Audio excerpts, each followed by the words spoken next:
Welcome to the Everyone's a Critic movie review podcast. I'm your co-host, Bob Zerl. With me, as always, is professional film critic Sean Patrick. Visit us at ihatecritics.net, everyone's a critic podcast.com. We're on Facebook, Twitter, and Instagram. Our handle is CriticsPod. You can listen to us on Apple Podcasts, Google Podcasts, Spotify, Stitcher, Alexa, all your podcatchers. Rate and review the show. Give us a 5-star review. We'll read it on the air, and you will win. The next person to do so will win a copy of I Spit on Your Grave, the 4K 40th or 50th anniversary. Is it 40th? One of those decades. One of those landmarks. Yeah. And if you want to listen to us talk about it, head over to patreon.com/criticspod. The best way to help support the podcast. We also have music reviews of classic albums by Nirvana, Metallica, the Beatles, and more to come. You can only hear that there on Patreon if you're interested. We are live on YouTube, usually Monday evenings between 6 and 9 Central Time, depending on our schedules. If you want to watch us live, follow us on our social media network or our social media to get a link when we do go live. All right. Let's see here. Obviously, the big news of the weekend is William Hurt passed away. But before we even get there, or if we do get there, let's just go ahead and I think we might avoid that one. He's dead. Yeah, he's dead. All right. Goodbye, William Hurt. Get out of here. Critics' Choice Awards was last night, correct? Yes, it was. Tell us about it. It was a good show. I was very proud. And of course, I'm a member of the Critics' Choice Association, and always happy to be part of the Critics' Choice. And I had my vote cast. I voted for Tick, Tick, Boom for Best Picture. It didn't win, but most of the things I picked don't win, so that's fine. I picked Best Director. I picked Guillermo del Toro for Nightmare Alley. I didn't get any of them, any of the big ones, aside from maybe Troy Kotsur, right? I think I called that one, but of course I wouldn't have voted for that if the guys I actually nominated would have been nominated. That's how that works. Right. No, but again, they're all great movies, and Power of the Dog winning Best Picture was deserved. It's a great movie. It's more than earned. It's a tremendous film, and I'm very pleased to see that movie win. Obviously, Tick, Tick, Boom, I voted for that because it was my number 2 movie of the year.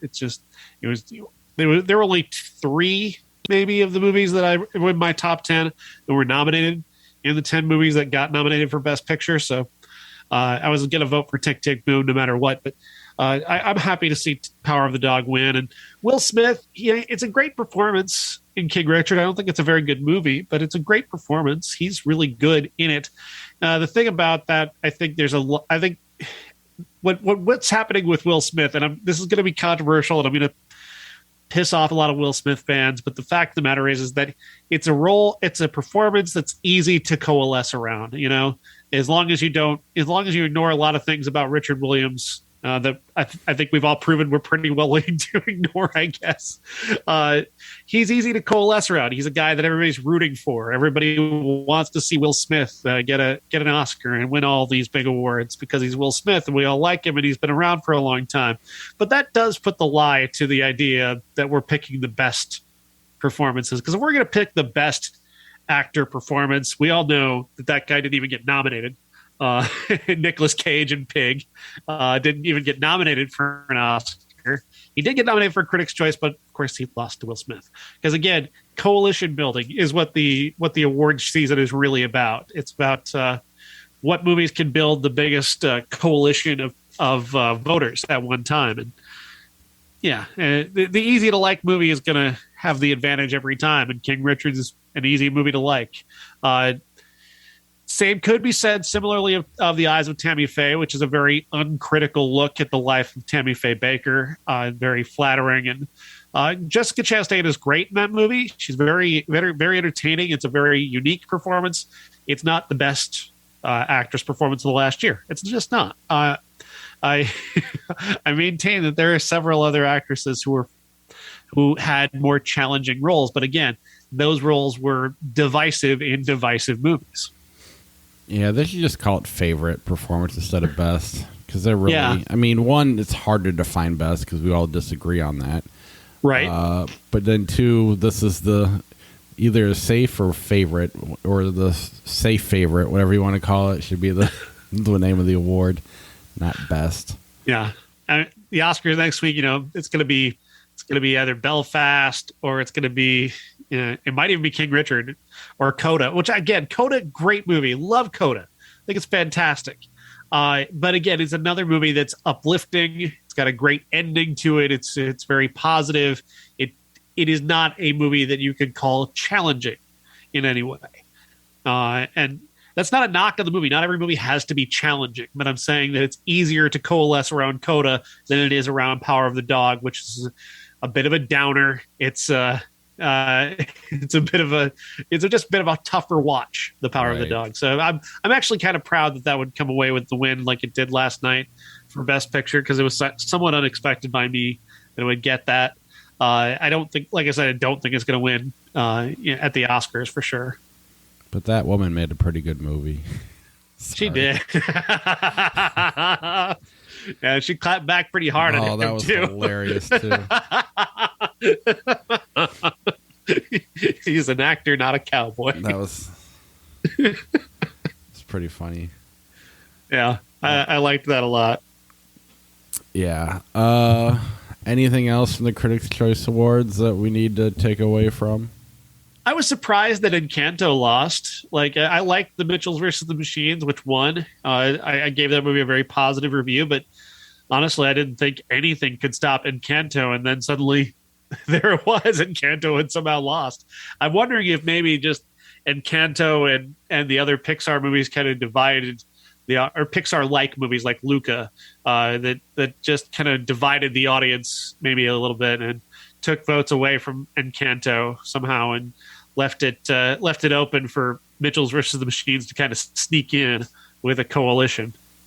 Yeah, there's no way it doesn't win the Oscar, though, right?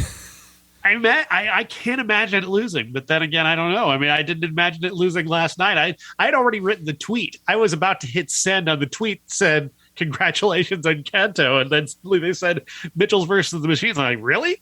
Oh wow. I did vote for Encanto. I thought everybody else did as well.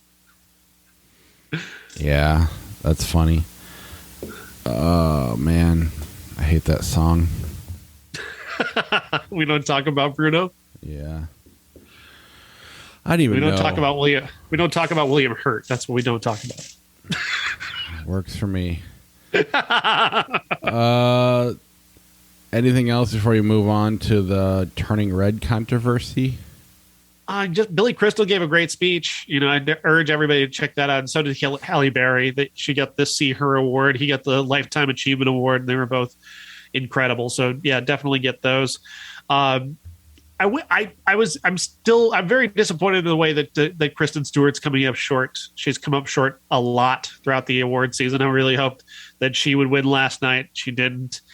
And kind of Jessica Chastain has kind of snuck up now and become the front runner in Best Actress, which is kind of surprising to me. Once again, I think like I've already explained that. I mean, the coalitions are just easier to build that way. Whereas I think Spencer is a far more challenging film.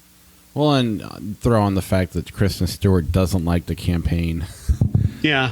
That doesn't help either. But you shouldn't have to. You shouldn't have to. I know, but that's part of why we don't cover the Oscars anymore. Yeah. Yeah. Very true. Very true. All right. So neither one of us saw this. My wife and son did. My wife was a little bored. My son liked it. What is the controversy here? Well, and I got to preface this by saying that the film critic Sean O'Connell is a person that I've interacted with. I've interviewed him. I think he's a good person. He's a member of the Critics' Choice Association, so I'm not here to call him out or tell him anything he's not heard all weekend long when he became Twitter's main character for a day. Basically, he didn't like Turning Red, and his review wasn't great. He said on Twitter, quote, "Some Pixar films are made for a universal audience. Turning Red is not. The target audience for this one feels very specific and very narrow. If you were in it, this might work well for you. I am not. This was exhausting." A lot of people took that to mean that he just simply could not relate to the idea of somebody who wasn't white. And I don't think that's what he meant, but he didn't phrase it very well. And saying that he basically in his review, he was going on to say that he just didn't, he couldn't relate to this character, which, I mean, I've seen 13-year-old girls in movies before that I've been able to relate to, that I've never had a problem with that before. I don't quite understand where you're going when you're saying that you can't relate to, like, I can't relate to anybody who's been to the moon, but I can review a movie about a moon. I can review Moonfall. You know what I mean? You don't have to be in that specific experience to have the kind of empathetic reaction to a movie and a person that's the lead in the movie. It's a bad look overall. He's apologized. He's taken in a lot of the criticism and given a very heartfelt apology. Well, yeah, and there's so much to be. I mean, one, he's professional, so there's that. Yeah. But, I mean, I look at when like Moonlight came out. I liked it a lot, but I didn't have it as high on my list as everybody else did, just because I wasn't in the mood for it at the time, and obviously I'm not a gay black man. So it didn't. But that's not why I liked the movie. It just never hit my one or two because of the mood I was in when I watched it. You know, but you can empathize with him as a person, and that's the key. Is that right? But I mean, I guess. But I think if what Sean's getting at is that he can't relate to a movie that is centered on a 13-year-old girl and is an animated feature about a 13-year-old girl, maybe just don't review it. Step away. I've stopped for the most part watching or writing about animated movies, kids movies specifically, because I don't know what I have to contribute to that conversation. Right. And I didn't turn away Turning Red. I lost my chance to watch it. I had the chance to see it, and I lost that chance. My window closed on it, so I just let it go. But I mean, to say that you can't relate to, I mean, would you say that nobody knows if he ever said that about like something like a very similar movie, which was, oh God, what am I trying to think of here? The Pixar movie with Amy Poehler. They're in the little girl's head. Inside the voices Out. Inside Out. I mean, same manner, it's the same idea. I mean, this is a very basic, from what I've read about Turning Red, it's basically, she turns into this red panda.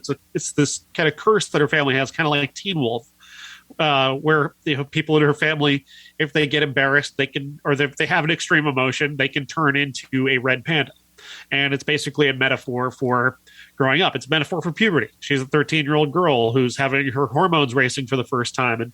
And she's got a boy that she really likes. And it's leading to a lot of extreme emotions. And so that's a very relatable thing, regardless of whether she's Canadian, Chinese, and living in 2002.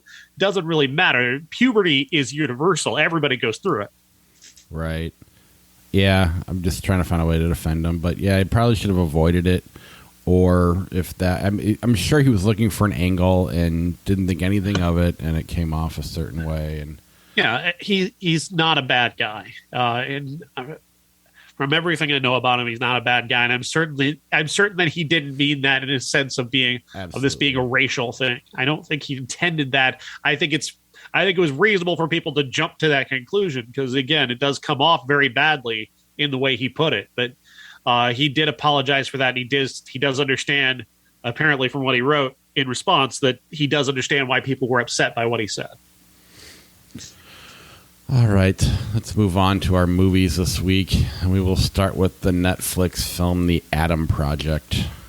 The Adam Project stars Ryan Reynolds as a guy named Adam who is part of a group that has the ability to go back in time using these specialized planes. They've invented time travel in the future, and so he uses that to travel back to 2022, where he meets his 12-year-old self. And he's done this because he's trying to escape from the evil people who are using time travel to enrich themselves, led by Catherine Keener.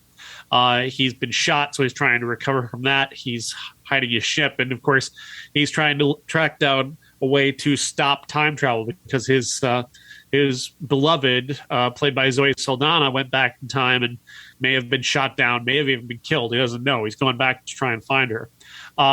Lots of really clever stuff in this. This is the Ryan Reynolds I like. I think the difference here that makes this a better version of Ryan Reynolds than the other ones, it's slightly more serious. He's taking this romantic stuff a little bit more seriously in this movie, and it's not as quippy as usual. But on top of that, you've got this really smart premise that uses its time travel very, very well. The science fiction levels are very good. Mark Ruffalo is excellent in this movie. I really love that. And of course, my favorite part is seeing him and Jennifer Garner together. I love 13 Going on 30. I'm not ashamed to love that movie. I think it's fantastic. And I giggled like a little schoolgirl when I saw them together in the movie. Yeah, I didn't even put that together. It's funny you say that, though. Not the Garner Ruffalo thing, but the Ryan Reynolds and taking it serious. My son watching it goes, I'm not used to seeing Ryan Reynolds in a romantic role, and it bothered him. He couldn't relate. But in a lot of ways, this kid is amazing. Like, he nails Ryan Reynolds. Even like my 10-year-old's like, this kid is Ryan Reynolds. He had the cadence down, he had everything down, just perfect. And then the way they played off of one another was fantastic. Yeah, that was a terrific dynamic. And also, I think, interestingly enough, him being around his child self actually makes him seem more mature, which, like, it comes off kind of immature in like Red Notice and the couple other ones that he's done recently that I've really hated. Free Guy. Like, he seems a little bit more mature when he's talking to his child self. Yeah, and I do think you're right. The premise is very smart. You also have an all-star ensemble cast. I mean, you got, like, 4 Marvel characters in here? You got Elektra, you got Gamora, the Hulk, and Deadpool. Yeah. And you got a great actress in Catherine Keener as the big bad. And kind of an old school one too. Like, right. She's just pure evil. Like, there's no playing with it. She's just greedy evil, which I kind of like that sort of old school aspect of it. It reminded me of those 80s kids movies that were very specific about, this is the villain, they're always villainous. Right. That was kind of nice. Absolutely. I really enjoyed this, and I'm surprised because Sean Levy is not a good director. He's made so many terrible movies, like just the Cheaper by the Dozen movies. I think he might have done. He do Bring Down the House. He might have. He's done a lot of really movies that I really, really hate. So I was really impressed that he pulled this one off, and now apparently he's going to direct Deadpool 3. Did he do part 2? No, I know. I'm not sure who did Deadpool 2, but. And it wasn't Sean Levy. But yeah, Sean Levy did Free Guy, though. Oh, who's doing that Brad Pitt movie where that's who directed Deadpool 2. Oh, okay. The one coming out. I can't remember the name of it. Anyway, Bullet Train. Bullet, that's right. But it's a different take on this time travel movies. Usually you don't get to meet yourself in the time travel movies, and they do a good job of explaining that. And I mean, it's fairly simple. You just kind of say it, but they establish it and they go, and it at no point do you feel cheated. It's just all around watchable. It's a fun movie, if nothing else. They created their own rules, and they stuck to them. And I love that Mark Ruffalo is kind of the audience surrogate for a moment, he's playing out all the various ways that the theories of how time travel works. The kid does it too. And Ryan Reynolds is like, no, this is the way it is. This is the only way it is. Stop asking me. Right. Because he's the only one who knows, because he's from the future. Shove that. Yeah. Shove all that off the table. And don't worry about theories. This is how this movie works in its universe, and that's it. I like that. That worked for me. I also love that they're going to destroy time travel, which is great. Nobody ever does that. That's another premise that nobody's ever thought of. Was like, what kind of horrible things could time travel do, and maybe we shouldn't do it. Like, that's clever. That's another nice twist. On top of which, just a movie is just very charming. It's very charming. Jennifer Garner is like right at the heart of this movie, playing his mom, who's she's lost her husband, and she's a little sad. She's trying to get back out into dating, but she's also kind of losing her son in a way because he's become very withdrawn from her. And that's a lovely arc that they work out throughout the movie. That was very, very, very good. And I like seeing her in big movies again because she's so talented. And I was worried she was going to end up in like Pure Flix movies at some point. Yeah, no, you're right. She's definitely the glue that holds us together without even really being in it that much.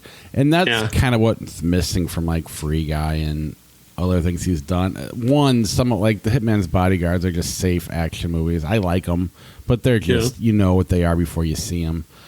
Free Guy, I didn't hate as much as you. I also didn't love, but he's the vehicle that drives that movie, and the director Sean Levy has some really lazy things that he does in it that kind of takes away. This one is, the cast doesn't allow him to go off track. I don't think you just can't with everybody you recognize in this movie. Everybody you see you recognize. So I don't know. It just plays like a great, watchable, fun little blockbuster movie on Netflix. I loved how the bedrooms, like, it's clearly set in 2021 or 2022. But the bedrooms look like they're straight out of the 80s.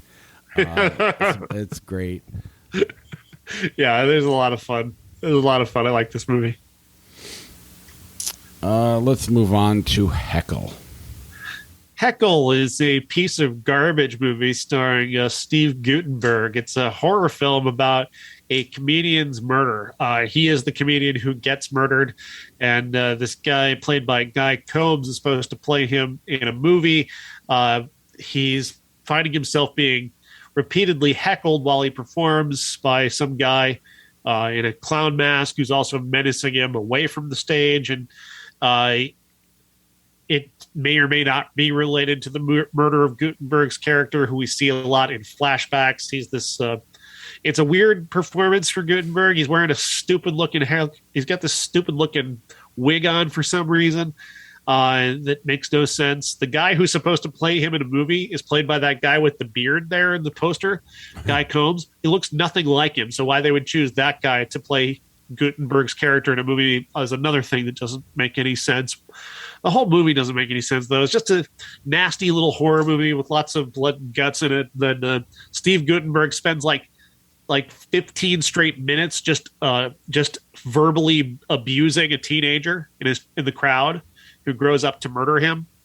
So that's what this movie is, and it's like you're just watching Steve Guttenberg just lay into somebody like an even more rotten version of unfunny version of like Don Rickles. Like it's not Steve Guttenberg is not this, and this is not a good movie in any way. Yeah, I don't know, especially with all the male comedians right now who aren't necessarily the best people in the world. You could have tried to make a point or say something as opposed to just, I don't know. Seems like a missed opportunity. This has nothing to say beyond its own, nose. It doesn't really have anything interesting to say about these characters, their performances, anything. That sounds horrible. We'll have to call this segment the "Why did Sean watch this?" segment. Or better yet, I can't believe Sean had to watch this one. But this next movie is not one of those movies. Moon Manor. Yes, Moon Manor stars James Carrazzo as Jimmy. Jimmy is a very unique soul who. He's come up on the fringe of the entertainment business, and he performed on cruise ships. He fell in love with a guy, and they spent their life together, performing together. It was very lovely. He passed away several years back. And now it's Jimmy's turn to pass on. He's chosen to have an assisted suicide. And before that, he's decided to throw himself a funeral where he's going to have all of his friends and family gather for a big party. And all these wonderfully colorful people are coming to his home to celebrate with him. And he's also, he's beginning to slip away. Like he's got, they don't really state it outwardly that he has Alzheimer's or Parkinson's, but he's got something that's where his memory is starting to slip. So he's ready to go. Meanwhile, there is a character played by Richard Riley who has a bit of a secret connection to him, who's this activist who's trying to convince him not to kill himself in the least convincing ways possible. Very funny subplot. You've got a character played by Lou Taylor Pucci, is a journalist who he's been kind of stuck writing obituaries for years, and he thinks that writing about this particular death could be his breakthrough as a feature writer, because Jimmy's got such a unique story. There's so many unique and interesting things about Jimmy that they drop in that are just these wonderfully lovely details about his life. And then there's just these lovely, graceful moments where it's just him alone, and he's dealing with, the potential of that he's going to die, and what it's like to die, and what's going to happen to me when I die. And it's just beautiful. I love this movie. Yeah, it's really smart. It's very just, back to the original idea. It's not as like crazy original as that one movie. Oh my God, that had the sequel that the part Nocturne. Yeah, like that was like, but not much is that original. But, this you can just it felt like somebody's visions seen through to the end. Nobody in there messed it up going, why don't you try this? Or what if we put Pepsi over here or something like that? None of that is in this movie. And that just gives it a very fresh take. At the same time, it's almost like I'm getting to the point where the movies I want to see in the theater is stuff like this. It's not the Batman or Avengers. I do like those movies in the theater, but this is like, I feel like my experience wasn't as good as it could have been, because if I would have seen the theater, I would have liked it that much more. And the visual elements were so good too. Right. This is a lovely movie that's got some very cool, visual notes to it that, I could definitely say. And the music is so good too. Like hearing that on a big sound system would be pretty fantastic. So many great things about this movie. But Lou Taylor Pucci has a wonderful arc as the writer who, he doesn't know this guy. He doesn't know hardly what's happening here. And he becomes enraptured by it, and he falls in love with Jimmy like everybody who meets him does. And then there's Deborah Wilson from Mad TV, who plays this wonderful character, the death doula. She's here to guide him into death in a manner that's, very beautiful, very empathetic and kind, and she's just amazing. She's just such a great presence. Mm-hmm. I want her to be there when I die.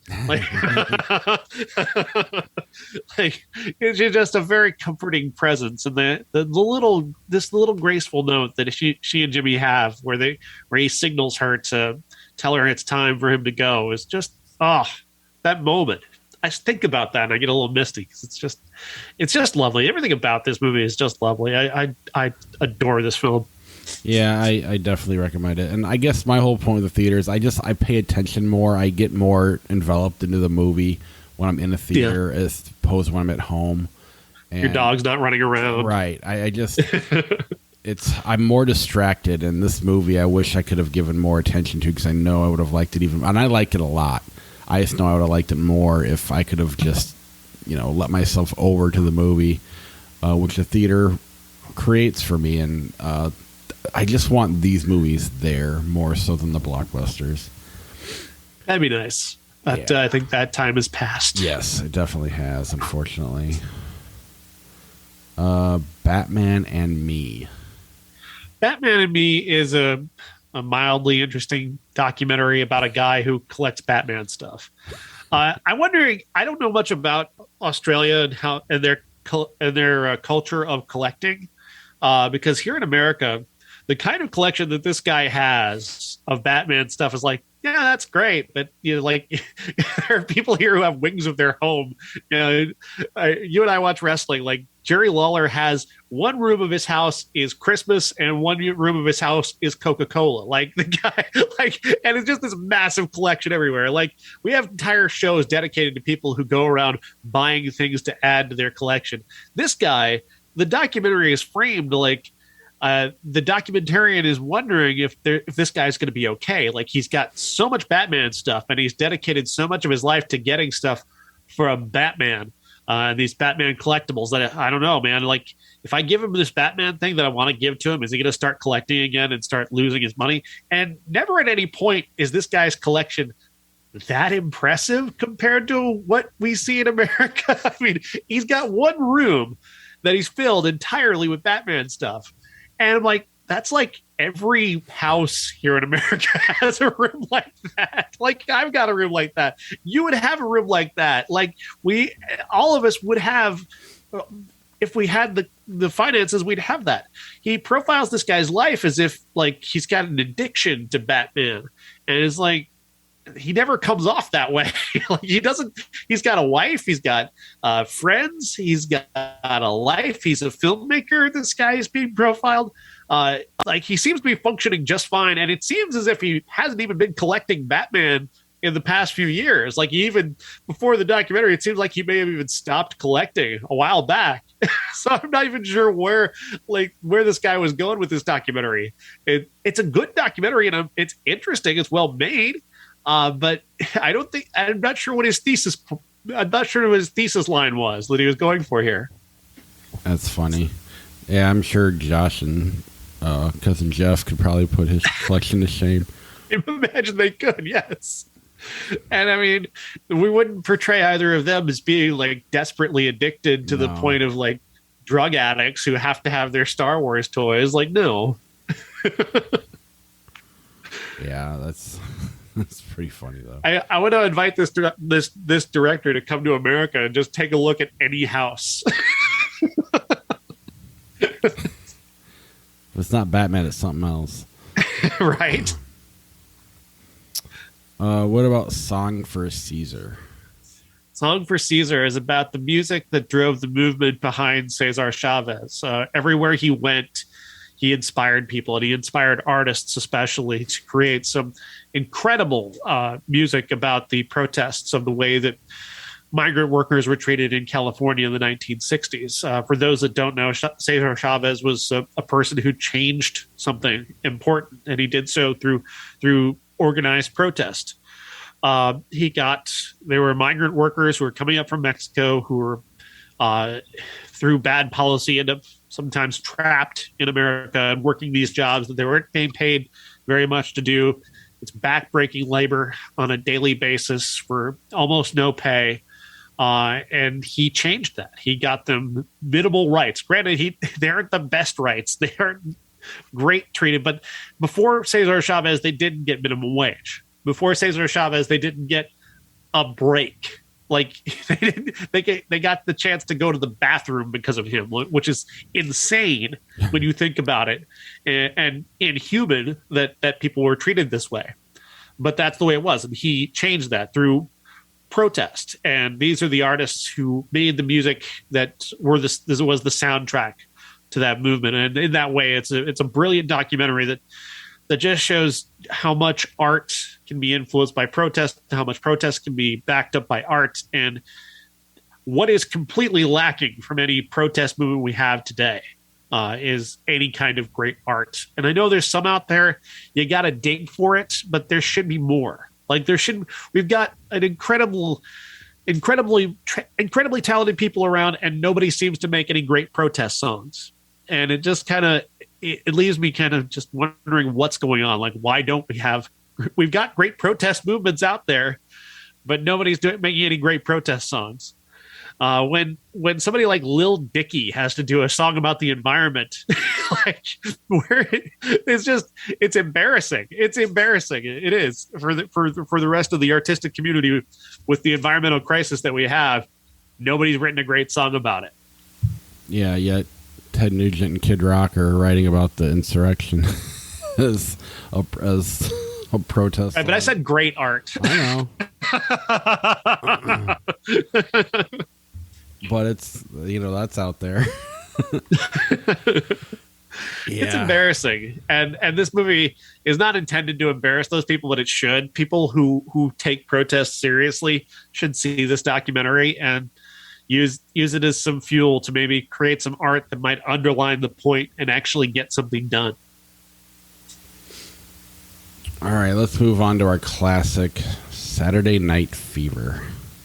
Saturday Night Fever stars John Travolta as Tony Manero. He is a teenager who's growing up in a borough of New York who works at a paint store, and on the weekends he goes to 2001 a dance odyssey and he dances. And he's the best dancer there. And this story here is about him coming to realize how empty that existence is and how he might need something a little bit more. And in that way, it's not bad. I don't think this is a bad movie at all. At times I kind of wonder if this is just a completely empty experience. Like, is this really worthy of a movie?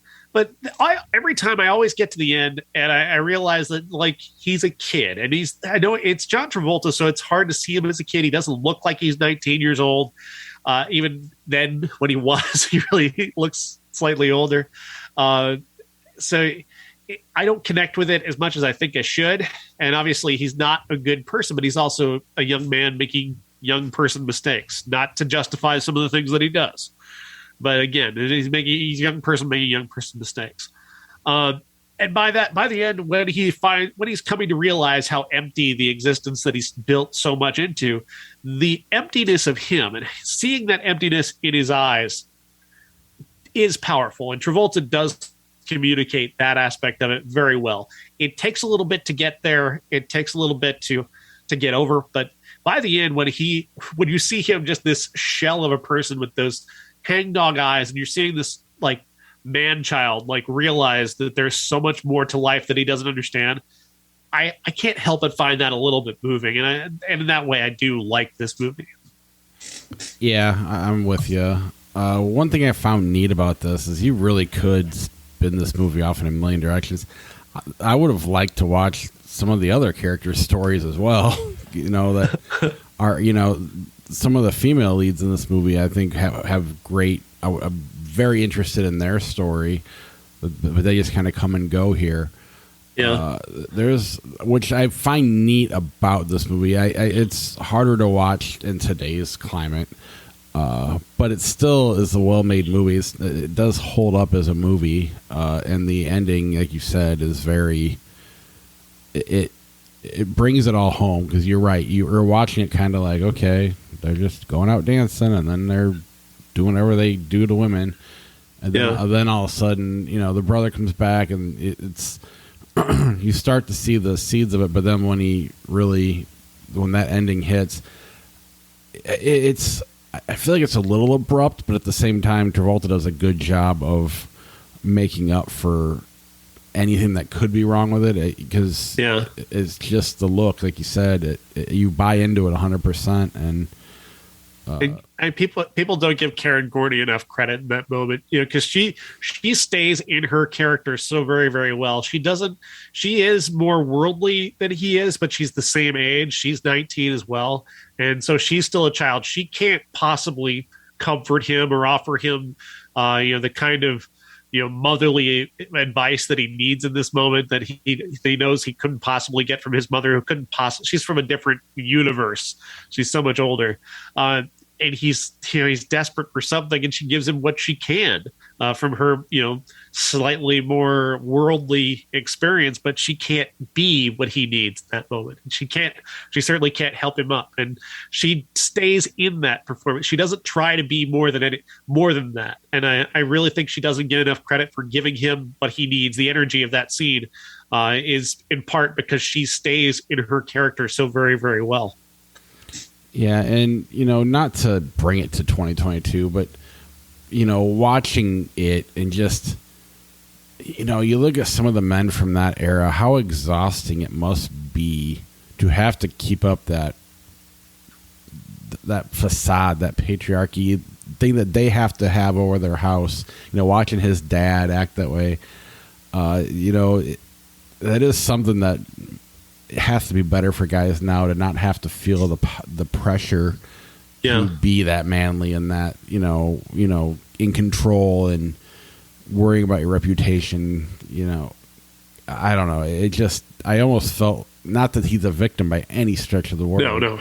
But it's just like, God, I'm glad I didn't grow up in that, and I'm glad I never even thought like that or had to even feel like that. And I think this movie came out either right before I was born or when I was alive, so it's not like it's that old. 77, I believe it was. So it's a little bit older than me, but not much. Yeah. I don't know. It plays well. There's moments that are hard to watch, but they're supposed to be hard to watch. And I mean, at the same time, it's easier to have a conversation about A Clockwork Orange, which is hard to watch for different reasons, but way more artistic, and there's things to it, and you want to dive in and deconstruct it. This one, there's not a whole lot to say outside of what you started off with. Not along the lines, though, but when it comes to the dancing of this movie, neither of us, I would say, I'm going to guess you're not much of a dancer. No. I know I'm not much of a dancer. I can dance, I think, but I don't do it very often. Is the dancing in this movie good? Like, I know we're told a lot that the dancing here is very good. Is it, though? Like, I keep looking at it. It's very athletic. It's very agile. He's got a lot of agility, but a lot of it just is, some of it's kind of gymnastics. Some of it's kind of just being where where you're supposed to be at the moment. It's on the beat, I guess.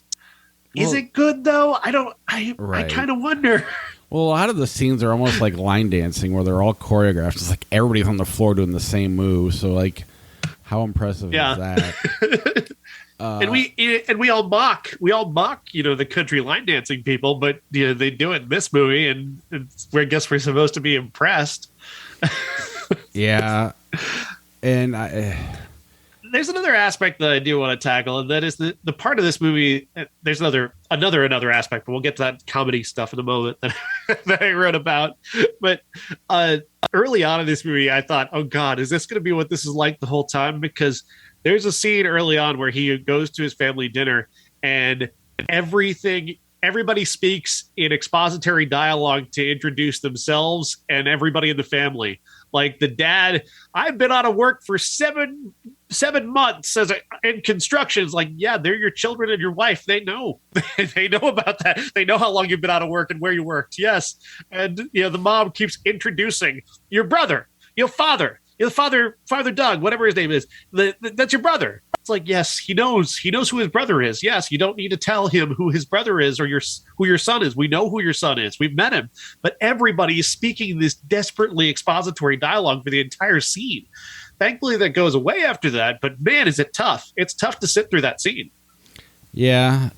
At the same time, though, there are families that are always, comparing brothers and, your brother did this, and they repeat it. But you're right. It's not so much that they're doing it. It's like, when he says he's out of work for 7 months from construction, it's just, yeah, who are you telling that to? Right. You don't need to go. All you got to do is say, I've been laid off for, and I've been working, it's something quick. It's not the extra added details that kind of make it a little too much.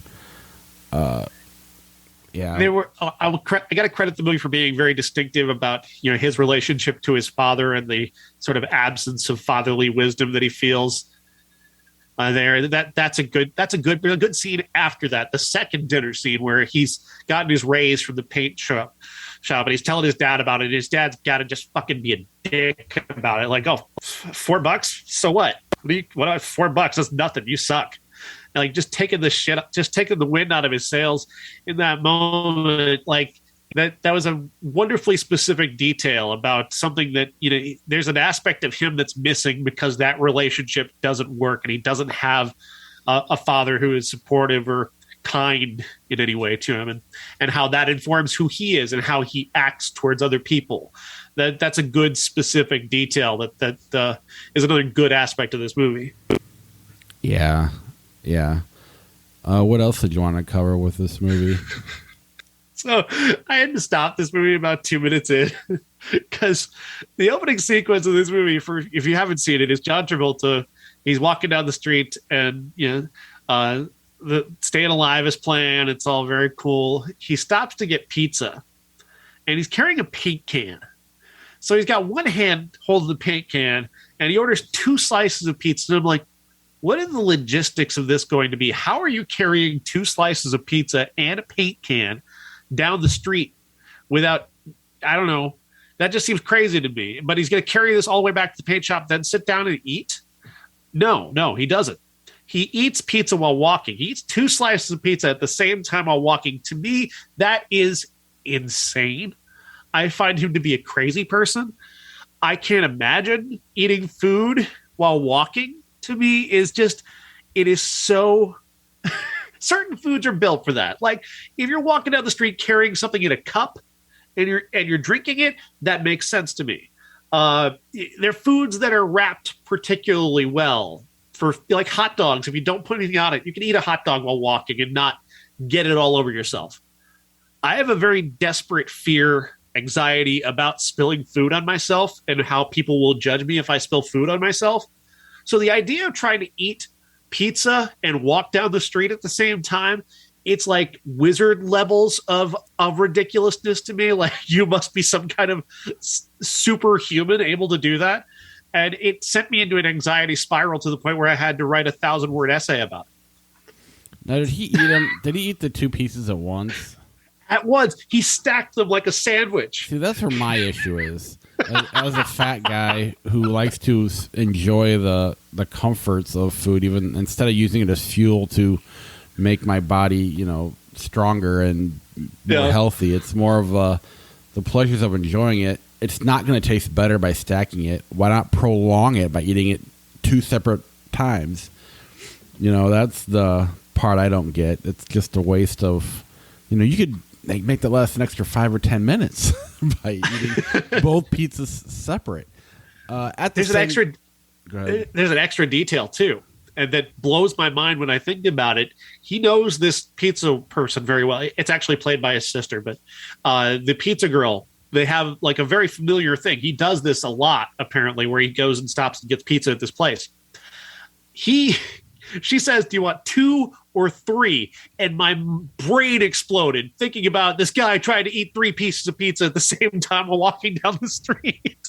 Like, has he done this? Has he eaten 3 pieces of pizza at the same time? What kind of maniac is this guy? Yeah, I mean, at the same time, it is New York style pizza, which means you can fold it and wrap it. So I can get around 1 while you're. You can see him while he's walking down the street. You can see he's got tomato sauce on his face. Like he's got pizza sauce on his face. He's got the napkins. You can see grease through the napkins. So he's got that all over him. The movie gives him his dignity through editing only, because otherwise he's spilled this all over himself.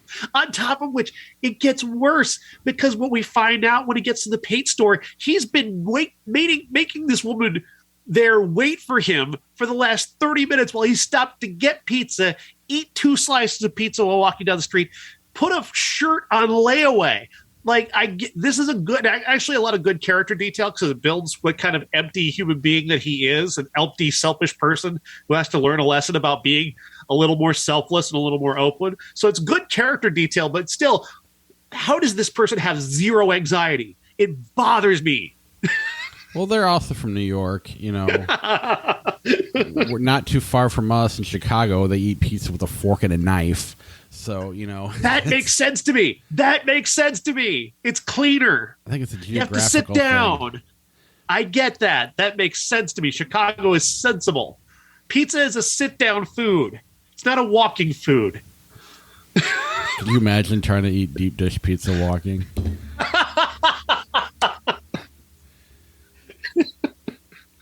That's the movie I want to see. That should have been the Naked Gun version of this. Yeah. Takes place in Chicago. He's just got pizza all over him when he gets to the paint shop. What I don't know is how bad staying alive can be. I've heard how horrible it is. Yeah, it's bad.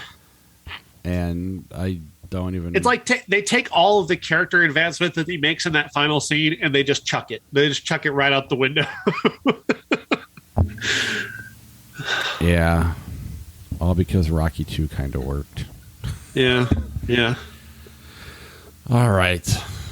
Let's move on to 1992. We had American Me, Article 99, Howard's End, Shakes the Clown, and My Cousin Vinny. Did you watch any of them? I mean, there's only one that matters, right? Shakes the Clown. Yeah, I love Shakes the Clown. I've not actually seen Shakes the Clown. I wasn't available when I looked for it. So. I've never seen it either. That was the other one I was going to try to find, though, just because I don't know, that cover sticks out in my head. But this is one of my favorite movies of all time, My Cousin Vinny. It's so good. The second time this year alone, I've watched it. Yeah, that's how good and with good reason. Like the construction of this movie is so clever. The way that they put together, like this is just such a well put together movie, and it doesn't get enough credit. People joked about Marissa Tomei winning the Oscar. She fucking deserved that Oscar. She fucking earned that shit. She's fantastic in this movie. She steals every single moment from one of the best actors in the world. She's amazing. That courtroom scene alone. I mean, you want to talk about comedy, the timing, it's such a perfect scene. That scene is so great. She goes from being very antagonistic to realizing what he's going for to where the scene is headed. It tracks so beautifully. But everything in the movie does the number of incidents that they come up with that are so smart and funny and still advance the film. Like even little things like falling in the mud, moving in the car mattered later. Like it didn't have to pay off fully, but it does. Like just the level of detail, the level of care that goes into setting up this plot. So many other directors would have ignored that and just tried to get to a bigger laugh. And just even the silly things though, like that great moment where Vinny has won the bet with that redneck guy, and the guy hears her money and Vinny just pops him right in the face. It's so funny. Just the way that Joe Pesci throws himself into the punch is hilarious. Well, and he does such a great job of, while he's funny himself and he is one of the best actors alive, he has no problem handing it over to Marissa Tomei or Fred Gwynne or whoever else. The stuff with him and the judge is just amazing. And just the fact that the character is just, he questions everything. So and every time he questions something, it relates to the case later on, and it never feels cheap. It's just fun. He's never the butt of the joke. Like he's never like he's the subject of the joke, but he's not the butt of the joke. And I think there's a distinct difference there in the way that he's portrayed, where he gets to be competent. He gets to demonstrate competence. He gets to be a fish out of water and seem like he's not out of his. He seems like maybe he's out of his depth, but they allow him these moments where he's so smart and so clever and so competent that it's not an accident. He's just really smart. Yeah, the character doesn't allow himself to be the butt of the joke. He's always one step ahead of everybody, even when he's not, even when he's doing something wrong, he's got a confidence and a swagger to him that just, I don't know. It is probably my favorite comedy to just watch. It never gets old. Everybody talks about Office Space this or, whatever, the movies that they just watch from kind of our generation. But this, to me, is the one I go back to all the time. I quote it the most. I mean, I'll always go identical, just stupid shit like that. It's no, you're absolutely right. And watching this again, it does not get enough credit for the kind of movie that it is. Because again, I keep talking about construction. This is constructed so perfectly. You can't take a scene out of this movie and go, why is this here? There's no fat on this movie. It's whip smart from beginning to end. Every little detail, the detail about the grits is layered in beautifully, because of course they're going to have grits in the South, and that actually plays in, and it plays in a way that doesn't feel forced. It didn't feel like they shoved that in there. It made perfect sense why that was there. Even the prison rape joke is, it's not, it doesn't feel cheap. It feels earned. Right. Yeah. It's such a wonderfully misunderstood situation. It's great. Yeah, and not to defend the Oscars, but everybody's always like, why didn't Bill Murray win for Groundhog Day? But Marissa Tomei won for this, and that kind of shows that they do take things. This comedies can win. And this one is way better than Groundhog Day, in my opinion. Absolutely. I think we're probably in the minority on that, but I don't think that's fair at all. I just love it so much. Yeah, this movie is way better than people give it credit for, and I don't know if that's. I wonder if that's just down to people don't find Joe Pesci attractive enough. I honestly say that. I honestly say if this character had been played by a really handsome actor, like a Ray Liotta of the time, like does this movie get more credit just because he's more attractive? It doesn't work. That's the other question. Probably, yeah. I mean, Joe Pesci really does a great job of setting everybody up. He's perfect. He's perfect in the role. He nails it. I'm just saying that from an aesthetic perspective, why don't people appreciate this movie as much as they should? It's because they don't find him attractive, and they don't find them as a couple to be something they can buy into. Which I disagree with. I buy in completely. On it. Absolutely. All right. Next week we've got X, The Outfit, Uma, Deep Water on Hulu with Ben Affleck and what's her name? Ana de Armas. There's a lot of controversy with that movie. I mean, they're probably going to be. It's an erotic thriller that seems like it was made in the 80s, and it was one that met for poor Ben. It was a movie he made with somebody that he was dating at the time, so people are going to attach that to this the way that they did to Geely. On top of which, this may be as bad as Geely. So I mean, it's like. Luckily, it went straight to Hulu, and it might get buried. Windfall on Netflix, and then Master on Amazon. There might be other things too. That's just what I found off the top of my head. Our classic is going to be House of the Devil. I've never been a big Ty West fan. However, I've never seen House of the Devil. And X looks good to me. But then you throw the A24 thing on there, but then you throw his name, and I don't know. Yeah, that whole Ty West aesthetic has never done anything for me. So I'm a little bit, as much as I think the trailer's great and I trust A24, that's where my investment comes in. Right. It looks like kind of a sleazy good time. And yeah, I'm kind of into it just because the trailer is so good, and that cast is amazing too. Mia Goth is such a superstar, so that's got me sold on it a little bit. I think it's Lou Taylor Pucci as well. I think is in that, and he's awesome. So he's got my love for years after Moon Manor. Yeah, it just looks good, and I hope it lives up to the trailer. And if it doesn't, I'm sure there'll be something I like about it. 1992, I guess the big one's Basic Instinct. Otherwise, Noises Off, Proof, Raise the Red Lantern, and Shadows and Fog. I don't know if you know any of those outside of Basic Instinct, but... Shadow and Fog is much like Howard's End. It's one of those English people counting matches movie where it's just like people walk into rooms very awkwardly and they have very dramatic encounters. Yeah. It's an Eddie Izzard reference for those who love Eddie Izzard. All right, let's run over to Flickchart for a little bit, and then we can end the show. Nightmare on Elm Street 4, The Dream Master, or Annihilation? What movie is Annihilation? You ever heard of it? That was that from the trailer. The guy or that poster. That was the one with the. It was like something was spreading around the earth like cancer. I think. Oh my God, who was in that? Was it Anne Hathaway or? We loved it. Really? Yeah. Who was? Okay. Let's pull up on IMDb. Natalie Portman. Is the Natalie Portman movie? I think that's okay. Was it called Annihilation? I can't remember now. I swear to God it was.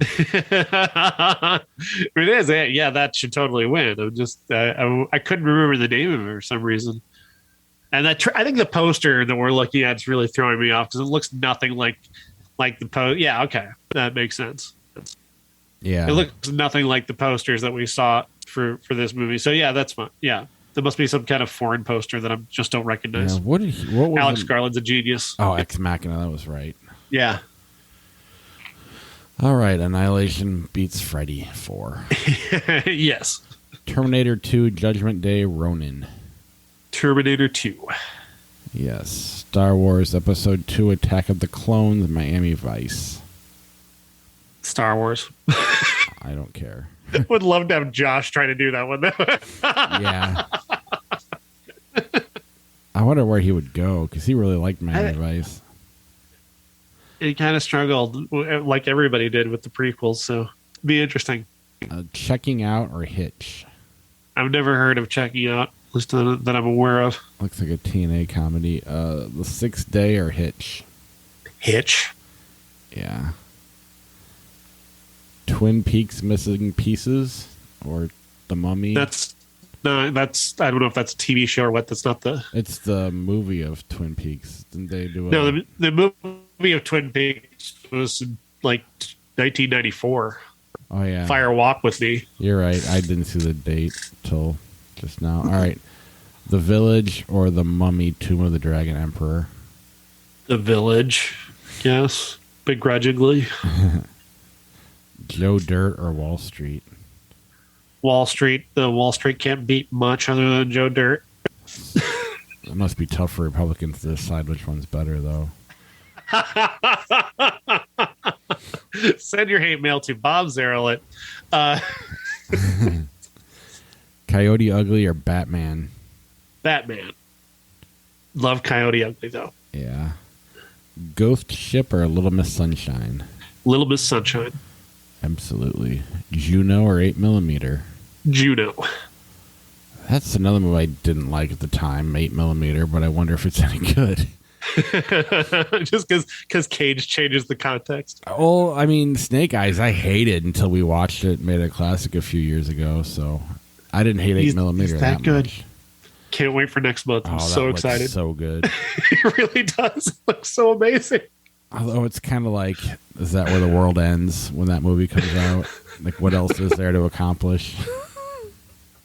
It's Nicolas Cage playing himself as a singularity. Well, I mean, I always thought when the Cubs won the World Series, either baseball would end or the world would end, and Trump got elected like 2 days later, so. All right, A Quiet Place or The Postman? A Quiet Place. A Quiet Place is the theater of The Postman when it was out in theaters. Hulk 2003 or Citizen Kane? It's a tough one. Citizen Kane. Strike 1925? No. Never saw that one. Gone in 60 Seconds, Poltergeist. Which way are you going? I've never actually seen Gone in 60 Seconds. All right. Yeah, we can go with Poltergeist. Gone in 60 Seconds is a guilty pleasure movie, though. And it's Cage. Right. That's kind of I hate voting against him twice in a row. Right. But that is not our podcast meta. No. The Lair of the White Worm? I've never seen that one, but I want to. That's a great poster. Yeah. Moonrise Kingdom, Baby Driver. Moonrise Kingdom for me. I love that movie. I loved Baby Driver, but if you recast it with Nicolas Cage, right? I'll flip for it, but I won't be too heartbroken if I lose. God damn it. I was like, fuck that. You're not putting that on me. Moonrise Kingdom. Good. Election, Beowulf. Easy Election by a lot. Beowulf sucks. Yes. The Parent Trap, Caddyshack. Caddyshack. Yeah. Begrudgingly. Babel, 1 Hour Photo.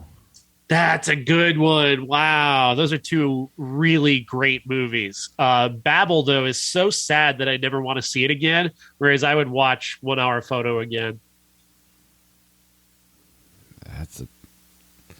It's tough, right? I was actually thinking the other way. I mean, I know it's sad. We'll flip again for fun. Fair enough. Babel. I'm okay with that. They're both really great. Amoris Peros, The Ten Commandments. Is that the same director? Or is that one of the... The same director is... Oh, is Babel? Yeah, actually, I think it is. Yeah, now that you mention it, yeah. I'm going to go with the more religious movie, Amoris Perros. Yeah. I agree. More realistically religious. Yeah, no kidding. The Fast and the Furious, Tokyo Drift, Barbershop, The Next Cut. It's Tokyo Drift all the way. All right. I haven't seen that Barbershop, so I can't fairly go against it. The Babadook or the Full Monty? The Babadook. Great movie. Yeah. Finding Neverland, Finding Nemo. Finding Nemo. Yeah. Electra, So I Married an Ex-Murderer. So I Married an Ex-Murderer. It's all because I said Electra earlier in the show. Right. Beauty and the Beast 2017 or Sling Blade? Sling Blade. I have not seen Sling Blade. Oh, you should see Sling Blade. Someday. Richard Jewell or Deadpool 2? Deadpool 2. Yeah. Mad Max Fury Road, Vicky Cristina Barcelona. Oh no, the internet's gonna hate me again. Vicky Cristina Barcelona. I want to go Mad Max, but I want to beat That's Vicky fair. Cristina That's Barcelona.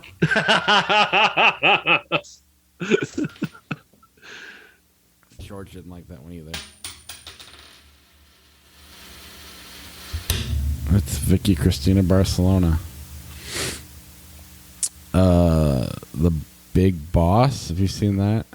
I don't think so. I've heard about it, but I don't think I've actually seen it. All the President's Men, The Last King of Scotland. All the President's Men. Crouching Tiger, Hidden Dragon, Men in Black 2. Crouching Tiger. Bill and Ted's Bogus Journey, Atlantis, The Lost Empire. I have no horse in this race. Which way you going? Just go Bill and Ted. All right. I was young enough to not hate it when I saw it last. The 25th Hour, Marie Antoinette. Oh, this is not fair. These are two amazing movies. 25th Hour. What is 25th Hour again? It's Edward Norton, directed by Spike Lee. Movie made right after 9/11.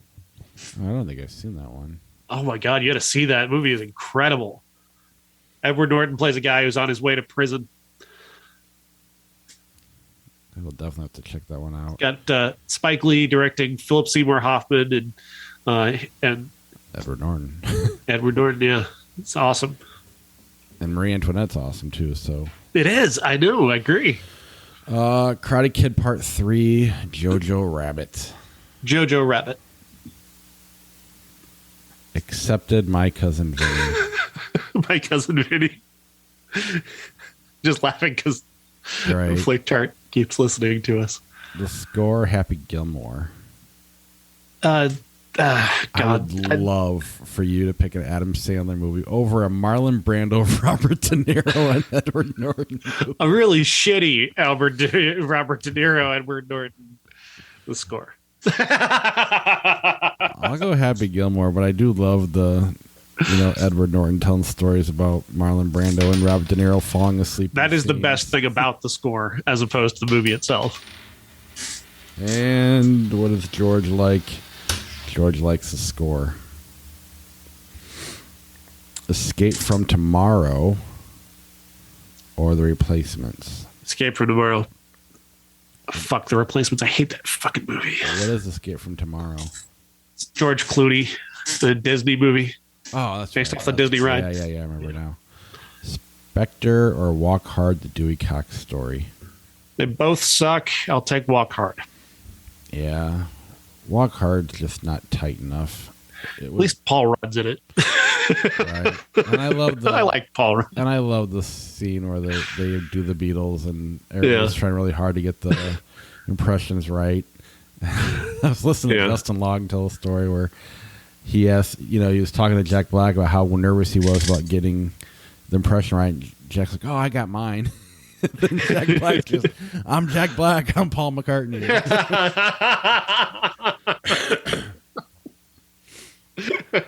That's good. That's better. That's funnier than anything in that movie. Right. That movie just too long, just not well edited enough, I think. Yeah, they needed a little work. Lethal Weapon Evolution. Lethal Weapon, but I always love Evolution. Yeah. Soft spot for that movie. Gigi the Avengers. I'm supposed to see Gigi at some point, I'm sure. I've just never done it. And this is the 1998 Avengers. Yeah. Follow me, boys. Nope. The Good, the Bad. Nope. What the fuck? We've run out of movies. The Right Stuff or The Avengers. The Right Stuff, yeah. 98. Misery, Blue Velvet. Misery. Yeah. Blue Velvet's better, but it's weird and uncomfortable. I think Misery held up as well, though. I'll flip it. A lot of flips today. Blue Velvet wins this one. The Irishman, Super Mario Bros. The Irishman. Oh. Rosemary's Baby, American Pie 2. Rosemary's Baby. Love American Pie 2. Yeah, I'd probably even watch American Pie 2, but it's still yeah, I agree. Major League or Brother Bear? Major League. Absolutely. Drive, American Pie. Drive is just a better movie. American Pie is more watchable. Right. RoboCop, The Machinist. The Machinist. I hate RoboCop so much. Yeah. I would rather suffer through The Machinist again. Do you think Christian Bale would want to suffer through it again? As opposed to watching RoboCop? Maybe. City of Angels or The Silence of the Lambs? The Silence of the Lambs. Scream 4, Superman 3. Good God, what a nightmare. No, Scream 4 is actually pretty good. Scream 3 is the shitty one. Yeah, right. Scream 4 is good. Scream 3 is the shitty one. Ratatouille, Lost in Space. Ratatouille. Alien vs. Predator 2, The Indian in the Cupboard. Not sure I've actually seen The Indian in the Cupboard. I haven't seen either one of them, so. Blast from the Past, Pride and Prejudice. I know what I'm supposed to say. I know that there are a lot of friends of mine who will be very upset. I've got a particular sister who'll probably want to reach through the podcast and punch me in the face, but I love Blast from the Past. That movie's just darling, so I'm picking it over Pride and Prejudice. All right, very last one. This is a tough one. My Girl or the Texas Chainsaw Massacre? His glasses. Where are his glasses? It's Texas Chainsaw Massacre. You could edit those movies together, and like that scene would play well in Texas Chainsaw Massacre.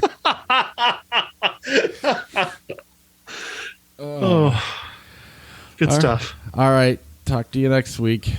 Yes. Good night. Bye.